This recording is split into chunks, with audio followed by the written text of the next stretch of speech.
पाकिस्तान और दुनिया भर से लाखों देखने और सुनने वालों को शहीद अरशद शरीफ का सलाम। नदरगाम इमरान खान सियासी मैदानों में नाकाबिले शिकस्त बन चुके हैं। हुकूमत और इस्टेब्लिशमेंट ने मिलकर पूरा जोर लगाया कि इमरान खान को पाकिस्तान की सियासत से माइनस कर दिया जाए। इमरान खान पर कातिलाना हमला करवाया गया, इमरान खान को कत्ल करने की कोशिशें हुई, लेकिन अब हुकूमत और इस्टेब्लिशमेंट के हाथ से गेम निकल चुकी है। ताकतवर हल्के जो हैं इस वक्त कमजोर हल्के बन चुके हैं और ताकत का मरकज जमान पार्क है, क्योंकि इमरान खान साहब जो हैं वो इस निजाम के सबसे ताकतवर तरीन आदमी हैं। मैं बहुत बड़ी खबरें लेकर आपकी खिदमत में हाजिर हुआ हूं, जिसने इस वक्त तहलका मचा के रख दिया है, जिसने इस वक्त हिला के रख दिया है सबको, क्योंकि इमरान खान पर आज बाकायदा तौर पर सीधे सीधे हमले हुए हैं। सिक्योरिटी गार्ड्स को फौरी तौर पर तब्दील करने की जो है वो नौबत पहुंची है और इमरान खान के सिक्योरिटी गार्ड्स को तब्दील कर दिया गया है। यह वजह क्या है, हकीकत क्या है, और इस सारे वाकये ने सबको इस वक्त हिला के रख दिया है और इसने इस वक्त हलचल मचा के रख दिया कि हमला आवर बेसिकली कौन निकले हैं, सबसे बड़ा सवाल। और फिर उस सारी सूरत हाल के बाद इमरान खान को अहम तरीन शख्सियत ने मुल्क छोड़ने का हुक्म जारी कर दिया है। यह बड़ा इंपॉर्टेंट हो चुका है कि इमरान खान साहब फौरी तौर पर मुल्क छोड़ दें। क्या इमरान खान मुल्क छोड़ने जा रहे हैं, वजह क्या है, हकीकत क्या है? एक हंगामी इजलास को तलब कर लिया गया है, उस हवाले से तमाम तफसीलात मैं आपके सामने रखूंगा। और दूसरी खबर पर जनाब आज हम बात करेंगे कि मुल्क की ताकतवर तरीन एजेंसी ISI ने भी हाथ उठा लिए हैं और जनाब ISI जो है उस पर खुद कुछ हमला हुआ है और ये तमाम आज नंगे हो चुके हैं, तमाम का भरम आज टूट चुका है। उस हवाले से भी बड़ी इंपॉर्टेंट डिटेल्स है, वो भी आप तक पहुंचाना बड़ा जरूरी है। और फिर जनाब पाकिस्तान तहरीके इंसाफ ने इदारों को खुली धमकी दे डाली है कि अब बस बहुत हो चुका है, इनफ इज इनफ, और अब दमादम मस्त करंदर होगा। इमरान खान मैदान में उतर चुके हैं, उस हवाले से भी इंपॉर्टेंट डिटेल्स है, तो वो तमाम तरह डिटेल्स आपके सामने रखूंगा। लेकिन अगर आपने चैनल को सब्सक्राइब नहीं किया, चैनल को लाजमी सब्सक्राइब कर लें, बेल आइकन को दबा दें, आने वाली तमाम तरह अपडेट्स आपकी खिदमत में बर वक्त पेश होती रहे। नाज़रीन, इस वक्त पाकिस्तान के हालात जो आप सबके सामने है कि इमरान खान साहब से एक तरफ तो मुज़ाकरात की जो पेशकशें हैं वो हो रही हैं, हुकूमत इमरान खान साहब के पास अपने कासिद पहुंचा रही हैं, लेकिन दूसरी जानिब आपने ये भी देखा कि इमरान खान के इंतहाई करीबी खिलाड़ियों को गिरफ्तार किया जा रहा है, उनके लोगों को अगवा किया जा रहा है। तो ये वजह क्या है? इमरान खान साहब से मुज़ाकरात का मकसद बेसिकली 14 मई का वक्त गुजारना है, क्योंकि 14 मई को सुप्रीम कोर्ट का ये हुक्म है कि उस वक्त तक आप इलेक्शंस करवाएं, वरना तौहीन अदालत आपके ऊपर लग जाएगी। और इसलिए पाकिस्तान तहरीके इंसाफ के कुछ रहनुमाओं को इस्तेमाल किया जा रहा है बाकायदा तौर पर, इसलिए यानी कि इमरान खान साहब को ब्लैकमेल और उनको जब ट्रैप करने की कोशिशें हो रही हैं ताकि इमरान खान साहब दोबारा ट्रैप हो जाए। अब यहां पर कुछ और बड़ी खबरें हैं जो मैं आपको तक पहुंचाना बड़ा जरूरी समझता हूं कि पाकिस्तान तहरीके इंसाफ और हुकूमत के मुज़ाकरात का मामला, तहरीके इंसाफ ने मुज़ाकरात के लिए अपोजिशन लीडर का ओहदा मांग लिया, नंबर 1। दूसरा ये कि जो बराह रास्त शराइत रखी गई हैं पाकिस्तान तहरीके इंसाफ की जानिब से, पाकिस्तान तहरीके इंसाफ ने दूसरी शर्त ये रखी है कि तमाम अरकान कौमी असम्बली के इस्तीफे मंजूर करने का फैसला वापस लिया जाए। इमरान खान समेत PTI के गिरफ्तार रहनुमाओं और कारकुनों के खिलाफ दर्ज मुकदमात भी वापस लिए जाएं, जबकि हुकूमती ज़राए का यह कहना है कि हुकूमत ने मुज़ाकरात से कबल कोई भी पेश की मुतालबा ना मानने का फैसला किया है। हुकूमती ज़राए का कहना है कि जो भी गुफ्तगू होगी मुज़ाकरात की मेज पर होगी और पेश की शराइत पर मुज़ाकरात करने में जो है वो कोई फायदा नहीं है। यानी कि खान साहब ने जो मुज़ाकरात रखे हैं, जो उन्होंने अपने मुतालबात रखे हैं मुज़ाकरात के लिए, उसको हुकूमत ने मानने से साफ साफ इनकार कर दिया है। अब इसी हवाले से एक और खबर है, साबिक गवर्नर सिंध इमरान इस्माइल ने कहा कि मुल्क में इलेक्शन एक साथ होने पर बातचीत हो सकती है। अदालत ने 14 मई की तारीख दी है, इलेक्शन 14 मई को हुई होंगे, अदालत ने आइन के तहत तारीख दी है। और उन्होंने सख्त तनकीद करते हुए कहा कि राना सनाउल्लाह कौन होता है कि ये फैसला देने वाला कि 14 मई को इलेक्शन नहीं होंगे। उन्होंने कहा कि मुल्क में इलेक्शन तो एक साथ ही होंगे और इसी पर बातचीत होगी, और क्रैकडाउन बंद करेंगे तो बात हो सकती है। हुकूमत को सुप्रीम कोर्ट पर एतमाद है, ना जजेस के ऊपर ना बेंच के ऊपर, हर जज का नाम लेकर गालन गलोच कर रहे हैं। और पाकिस्तान तहरीके इंसाफ के रहनुमा ने यह भी कहा कि खान साहब के पास मुसद्दका मालूमात हैं कि ये ईद पर कुछ करेंगे और किसी की ख्वाहिश पर इलेक्शन मुलतवी नहीं होंगे।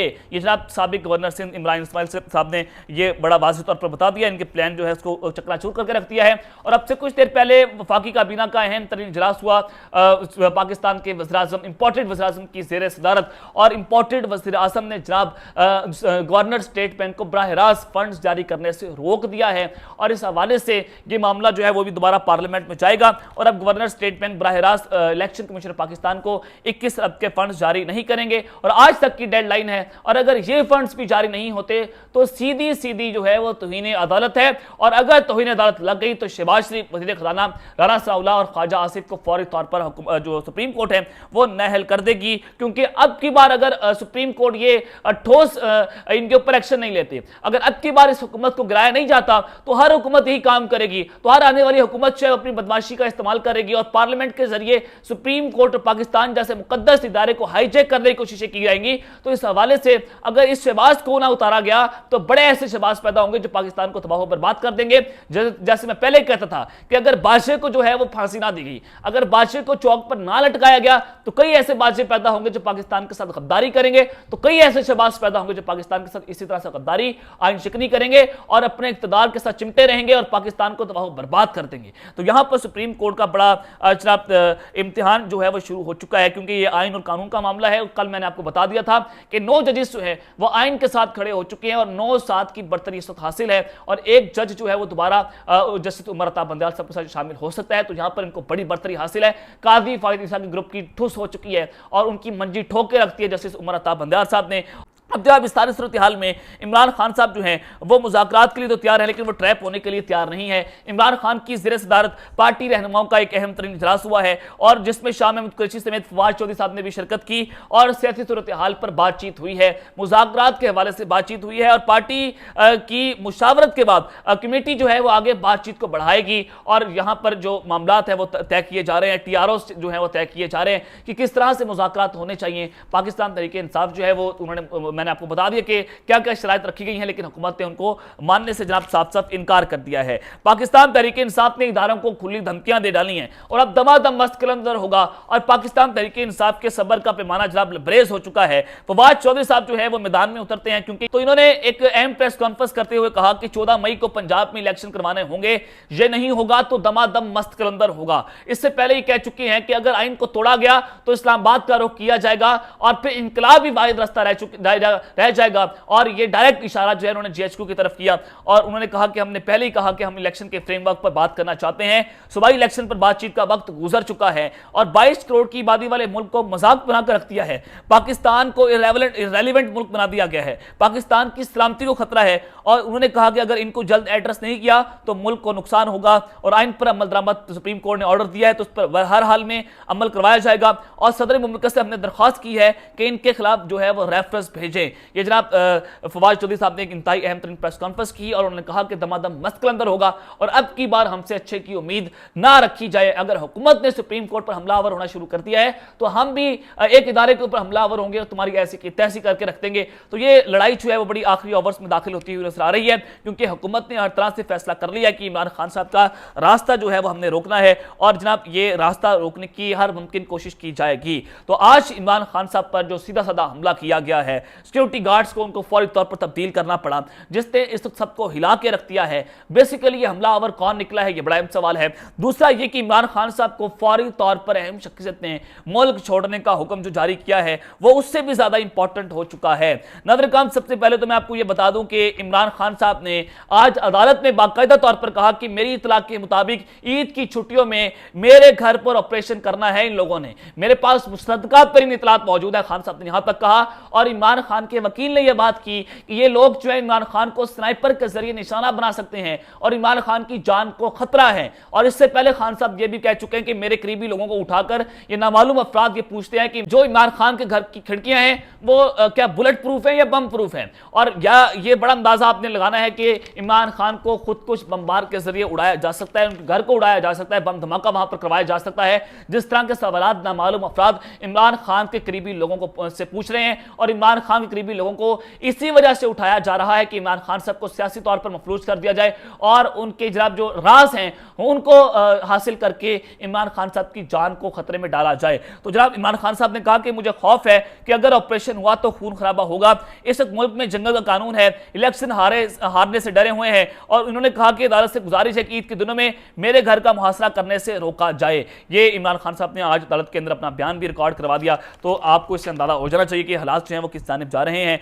और आज़ाद कश्मीर में रजीम चेंज ऑपरेशन हुआ और आज़ाद कश्मीर में आपको नजर आ रहा है कि एस्टैब्लिशमेंट पूरी तरह से ये जोर लगा रही है और ये जो अरकान वहां की असेंबली है पाकिस्तान तहरीक इंसाफ के, उनको जनाब धमकियां दी जा रही हैं कि आप पाकिस्तान पीपल्स पार्टी के साथ जाकर शामिल हो जाए, उनको वोट दें। और वो कौन है जो ये धमकियां देता है? हाफिज डॉक्ट्रिन पाकिस्तान में चलती हुई नजर आ रही है। बादशाह डॉक्ट्रिन भी इसी तरह की थी और अब जो नई डॉक्ट्रिन आई है वो भी पाकिस्तान तहरीक इंसाफ के खिलाफ काम कर रही है। तो मैं यहां पर आपको जो बड़ी खबर देना चाहता हूं वो जनाब खबर ये है कि जो जलील अहमद शरकपुरी पाकिस्तान मुशफिक नवाज से पहले इनका ताल्लुक था और फिर इन्होंने पाकिस्तान तहरीक इंसाफ में शमूलियत इख्तियार कर ली। साबिक मेंबर पंजाब असेंबली हैं, इन्होंने जनाब एक बहुत बड़ा दावा किया है। इन्होंने कहा है कि इमरान खान पाकिस्तान छोड़ दें, यहां पर आपकी कोई इदारा हिफाजत नहीं कर सकता।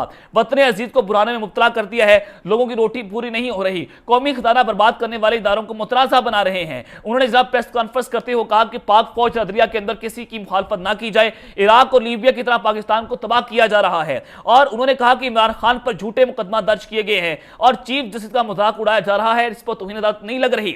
उन्होंने कहा कि इमरान खान की जान को शदीद खतरा है, पाकिस्तान छोड़कर बैरून मुल्क से इंतखाबी मुहिम चलाएं। ये जनाब ये बहुत इंपॉर्टेंट है कि जलील अहमद शरकपुरी ये बात कर रहे हैं कि इमरान खान साहब की जान को खतरा है, वो अपना मुल्क छोड़ दें और बाहर से बैठकर जनाब इंतखाबी मुहिम चलाएं। अगर इमरान खान को जान नुकसान पहुंचाया गया तो खदशा है मुल्क टूट जाएगा। इस वक्त मजहबी जमातों समेत हर पाकिस्तान की इमरान खान को हिमायत हासिल है, लेकिन पीडीएम जो है वो इन पर आए रोज मुकदमा दर्ज करवा रही है। मुल्क की बदतरीन सूरत हाल से निकलने का वाहिद हल कौमी असम्बली तहलील करके फौरी तौर पर पाकिस्तान में आम इलेक्शन करवाए जाएं। उन्होंने कहा कि मौजूदा हुक्मरानों ने मैशत का बेड़ा गर्क कर दिया, खजाना खाली करके खुद मजे कर रहे हैं। मुझे तो इंतखाबात 2 साल तक होते हुए नजर नहीं आ रहे। ये जनाब बड़ा इंपॉर्टेंट है कि पाकिस्तान में 2 साल तक इंतखाबात नहीं होंगे। मैंने आपको पहले बता दिया कि इनका 10 साल मंसूबा है। ये हाफिज को लंबी तौर पर एक्सटेंशन देते चले जाएंगे और हाफिज इनको इक़्तिदार में रखता चला जाएगा और इनकी आपस में डील है और इमरान खान साहब को सियासी मैदानों से निकालना है। तो ये आपस में इनकी जनाब सारी सूरत हाल चल रही है।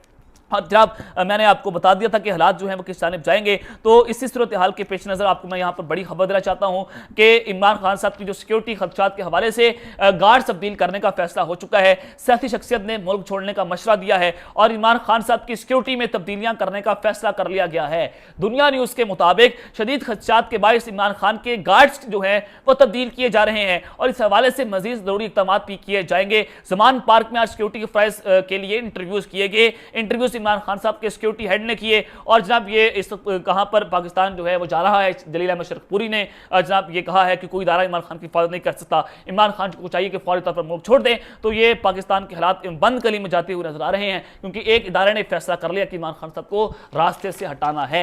तो जनाब ISI के ऊपर जो खुदकुश हमला हुआ है और ये हालात किस जानिब जा रहे हैं और उन्होंने भी बाकायदा तौर पर अपने हाथ जो है वो उठा लिए हैं। चूंकि पाकिस्तान में पहले भी फौज ने ये कहा जब हम जो है वो इलेक्शन के लिए सिक्योरिटी नहीं दे सकते, हम जब ऑपरेशन के अंदर जो है वो मसरूफ है, ये सारा मामला।